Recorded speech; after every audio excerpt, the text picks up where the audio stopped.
Yo, what's going on, guys? Crispy Flakes here. For today's video, we have an article video which I have not done in a very long time, titled 10 NBA legends who would still be superstars in today's game and 10 who would actually struggle. So I was thinking, if you guys want me to do this video for like a what if video in NBA 2K19, drop a like on this video, guys. If this gets to 1,000 likes, I will put this article into NBA 2K19.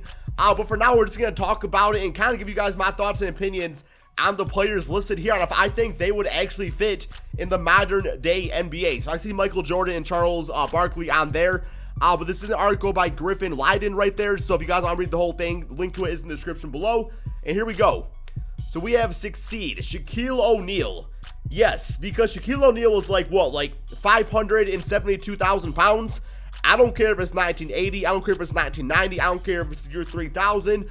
A big body like that is going to dominate in the NBA. It's like, especially in the era of small ball, I will say that maybe he would have trouble keeping up with some players out there, but it's like, at the same time, no matter what struggles he would have defensively keeping up with smaller players, there is nobody that is going to stop this big man from getting to the basket and dunking it in your face. So yes, Shaquille O'Neal, one of those legends. I think no matter what era, he would definitely fit in when it comes to the NBA.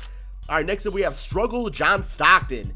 And I was actually reading through this a little bit, and the reason they were saying this, the reason the players saying this is because John Stockton was known for his defense, and basically their reasoning is that they think that this man would get like destroyed by guys like Russell Westbrook and Stephen Curry in the NBA, which I totally disagree with, because defense, I believe, is one of those things that to an extent can be taught, but at the same time, it's like you kind of have like a nose for defense out there, and John Stockton definitely had that. I mean, yes, Russell Westbrook's fantastic, but the fact that John Stockton wouldn't be able to like rip him or something like that is completely asinine. If anything, in an era where point guards handle the basketball and take it to the basket more times than ever, it seems like a guy like John Stockton would probably have even more success when it comes to on-ball defense and stuff like that, just because there's a lot more opportunities to get steals and turnovers and stuff like that. So I don't know, man. I mean, if anything, too, he's a really good playmaker, really good three-point shooter. So John Stockton, I kind of disagree with this one. I feel like he would do just fine in the NBA. Next up, we have 6th seed Michael Jordan. So there's actually people out there that say that Michael Jordan, like in the current NBA, due to like the hand check rule and stuff like that, would average like 50 points per game. And I don't know if I disagree, man. I don't know if I disagree. I don't think it'd be 50 points. But I mean, at the same time, people always like to make the argument saying like, oh, you know, Michael Jordan played against like plumbers and stuff like that in his era of the NBA, which is totally not true. There were some really good defenders. Look at Joe Dumars and players like that. But I mean, yeah, Michael Jordan being the GOAT, it would be interesting to see like how he would operate in the current NBA. I do think he would need to definitely get a more consistent three-point shot. I mean, yes, there's games where he definitely would knock it down like crazy, but just you gotta be more consistent so that way it helps the spacing and stuff like that. But a man like Michael Jordan with his competitiveness out there would fit in right into the modern NBA. Larry Bird struggle? Really, man? Okay. I don't understand this one. I will say, he's a little slow-footed in the sense that maybe he wouldn't be the greatest small forward, but Larry Bird would be the most perfect, guys, and I say the most perfect four in the NBA. Like, if you put him at the 4th spot to be a stretch big out there, not to mention his handles and his playmaking abilities and just his ability to create a shot from literally anywhere at any time, Larry Bird would be absolutely perfect. I mean, I actually think Larry Bird, if anything, was in an era before his time. Like, he should have been in this current era, and that would have been even more optimal to his game. But that's also a big reason why he did dominate, you know, in the 80s and stuff like that, is just because of his style of play, not like the NBA not really seeing that style before, where it's more common now in the NBA with like small ball and stuff like that. But yes, Larry Bird, hell no, he would not struggle, man. If anything, he would fit right in perfectly. I mean, which there can be something to be said about that. But guys, give me your thoughts on Larry Bird in the comment section below. It says he would find it much harder to score at the rate he did if he played in the NBA today. I don't know, man. Now that jump shot, that thing's going in. All right, next up we have 6th seed Allen Iverson. So I think the big comparison right here, or should I say the small comparison, no pun intended, actually pun intended, obviously as Isaiah Thomas, he played for the Boston Celtics. Isaiah Thomas, you know, being 5'9" and getting to the basket, have a nice little jump shot. Like, can you imagine Allen Iverson, you know, playing in the NBA right now? Just like if Isaiah Thomas, who is a great player, you know, respect to him, but he ain't no Allen Iverson, right? So Iverson just getting to the basket and stuff like that. I feel like he would still dominate in these times too. He gets to the free throw line a lot. Also a player that was a bit streaky at times. I feel like he shot like, isn't his career field goal percentage like 41% or something like that? I don't know, man, but Says he would shoot the ball a lot, so I don't know how he would exactly, I don't know like which team he would exactly fit into. But yes, right here it says perfectly, the fast-paced action would be something Iverson would thrive in. So you put him on the 76ers with the rest of the process, like Ben Simmons and Allen Iverson in the backcourt, you guys feel like that would work out? Or is Iverson more the type of player that just needs his own team and just needs like a supporting cast around him, much like back in the 2001 Philadelphia 76ers? All right, next up we got Struggle Wilt Chamberlain. Okay, I don't want to say struggle. That's a reach. But I will say there's no way he would be as dominant as he was back in the era he played in. Because, you know, he was grabbing like 50 rebounds per game. There is no way he would do that now. The reason he was so dominant is just because, like, everybody was so much smaller. And Wilt Chamberlain was just like this one in a generational type of athlete that just nobody knew how to stop at all. Yes, he would still be a nice center in the NBA. If he played right now, it wouldn't be as great a fit because his style of play, like the whole post-up game, is kind of a dying type of play style out there. But I mean, as far as like grabbing rebounds, playing defense, and hitting the occasional hook shot, yeah, Wilt Chamberlain would do that. I don't like the word struggle in this video. I just don't think he would be as dominant. He would still be good, still be one of the better centers, just not as dominant as he was before.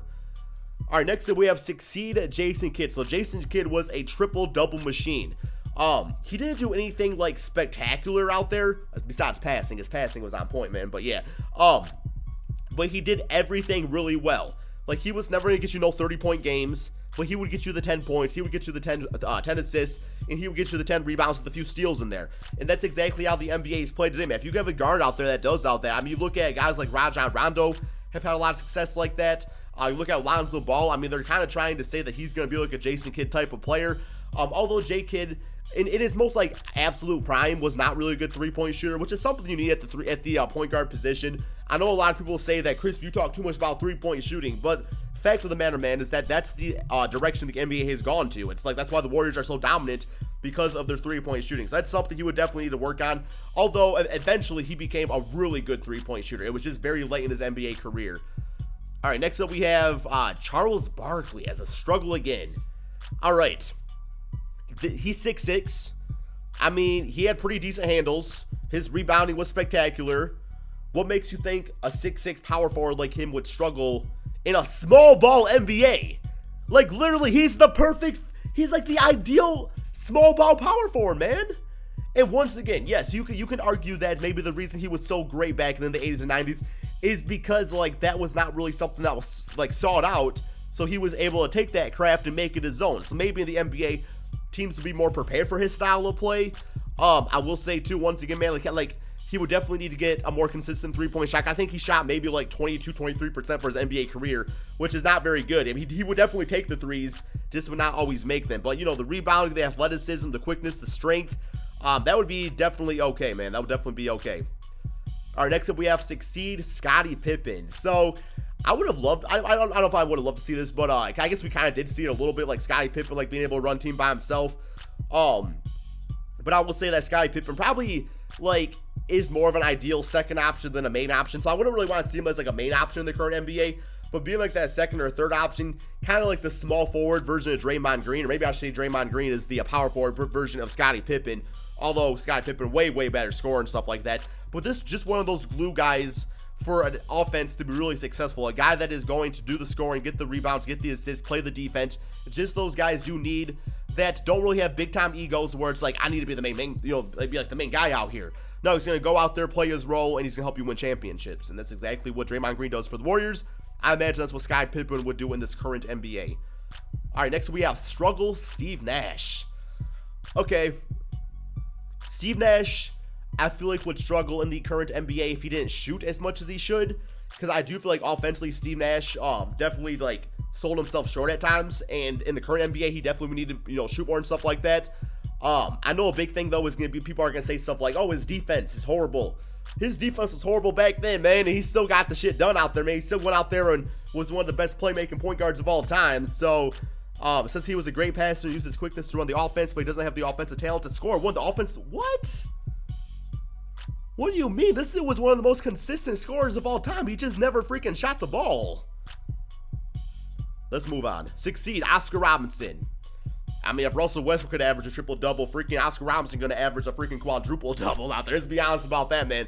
Yeah, Another one of those just like extremely athletic point guards.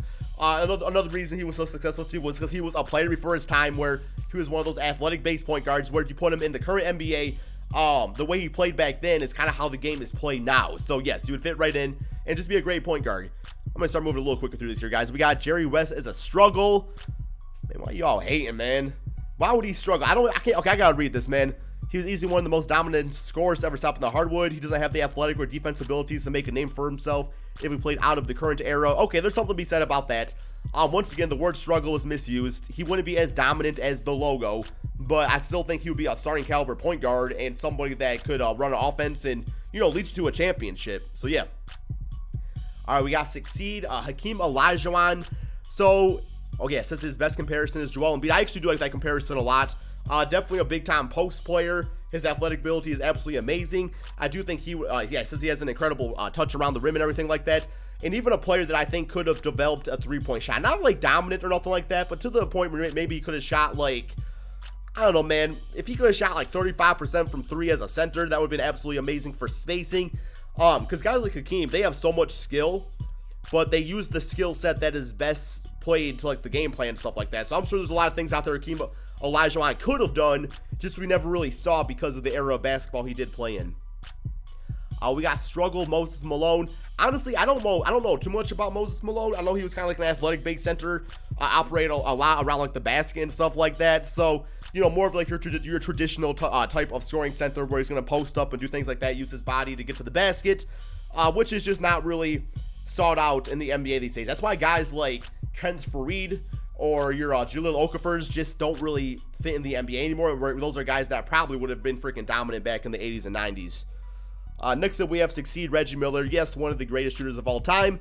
Although that's all he really did, though, man. Like, his assists, his rebounding was never all that great. But he also, like, his three-point shot was very consistent. And he didn't shoot like a billion threes a game because that just wasn't the style of play back then. But now, if you give him like that green light like Stephen Curry and Klay Thompson have for the Warriors, this man probably gonna be a 30-point per game scorer.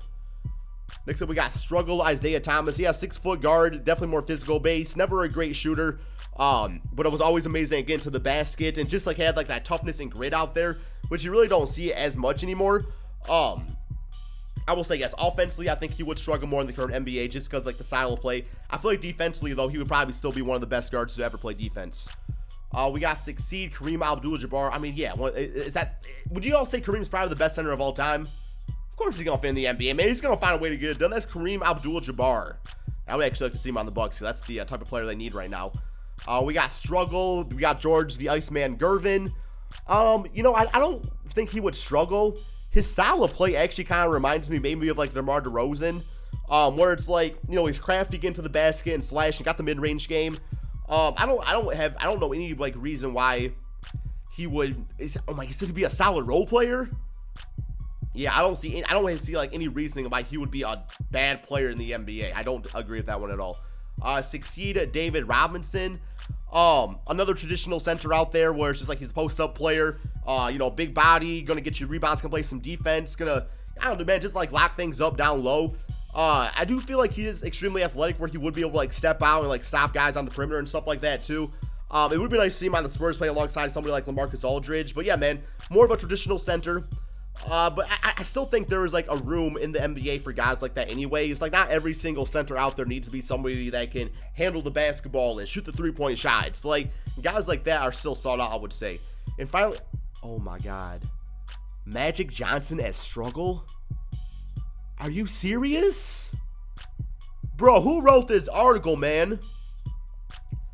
You do realize that guys like Magic Johnson are the type of guys that are taking over the NBA. LeBron James, ball handling small forward, plays like a point guard. Ben Simmons, one of the best, if not the best, up-and-coming players. 6'9", power forward / small forward, plays like a point guard, elite vision. Magic Johnson would freaking destroy in the NBA right now. He would absolutely destroy. I can't even fathom how you can even say this. Yo, y'all give me your thoughts on this article in the comment section below, guys. A lot of them I disagree with, no doubt. Hope you guys all enjoyed. Like I said, man, 1,000 likes. I will put all these guys in NBA 2K19, and we will see just how they perform.